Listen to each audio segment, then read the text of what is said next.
Hello and welcome to OneFinForce. We're really excited to have you on board.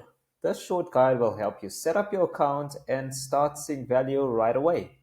So, when you get started, let's scroll down here and we'll see all of the different items for us to get the most out of OneFinForce for your business.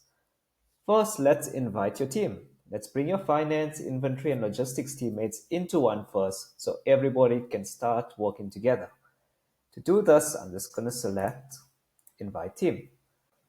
Once we're here, we'll see the blue icon here. This is where we can add our team members' email addresses, and they'll get an email with a link directly to your company's site here.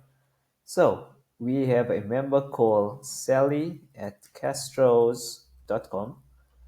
Sally is part of our inventory team, so she'll have access to the inventory tab right there, as well as the dashboard with all of the relevant inventory details. And I'm just going to send the invite.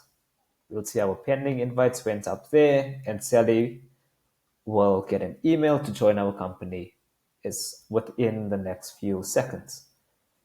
Next, let's head on back to the setup guide. If we come here, it tells us we need to add our first product. So let's get to it. To add our first product, we're going to go in here and we'll see all of the different use cases that we have. I'm just going to go for the simple one and say add a product. At Castro's, we have a fire extinguisher, 9 kilograms. Our supplier, because we haven't added any suppliers yet, we're going to create a new one. So our supplier is Safety Net. The phone number of theirs is, the email is info@safetynet.com. And just like that, we added a new supplier, which we can select here. So this part here is where we need to add the existing stock quantity. This is what we currently have on hand. This helps the system see exactly what we have and gives us a nice starting point. So in this case here, on hand, we already have 35. Our low stock alert. So this is our threshold for when we need to start ordering more. This may differ for different products. So in this case here, it's 10. So when it goes below 10, we will get alerted of that.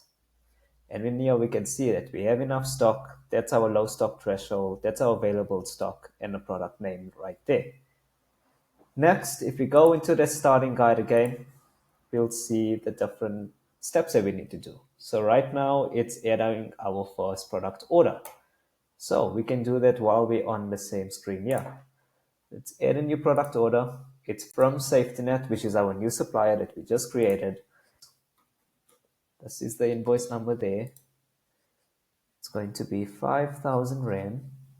The payment due date is 08/09/2025. And it is still outstanding. Is it tax claimable? Yes, this is our tax rate. And we are adding, and this is basically our order. What are we actually ordering from them? And we are ordering 14 of these. We're going to add it to our cart, which means it's right in there. And we're going to connect our shipping to this order right now. So it's going to come in on the 10th, 2025. The tracking number is THL. And just like this, from our inventory order, we connected it to our cash flow and our logistics, which I will show you how it looks but later. And that's all you need to do to create a product order. Let's create a product sale now. And before we go there, I'm just going to point out that by incoming stock, we have 14, which is our latest order, right? So to create a product sale, we're just going to go here into create product sale. We're going to select our customer. And because this is a brand new instance, we're going to create a new customer. And the email is paul@genetics.com. And just like that, we created our new customer. This is our invoice to them. So the invoice here is invoice The amount that they are purchasing for is 490. The due date, this is when our invoice is due for them. This is going to be on the 09 03 2025, and it is still outstanding. And all of this here will help with our cash flow reports at the end. The product is a fire extinguisher, the same one that we added earlier. And the amount of stock that they are buying is just two. And from here, we can add when will it be arriving by them via shipping. So this here will be on the 10th of the 10th. And we are going to send it to them via FedEx. And this is the waybill number there.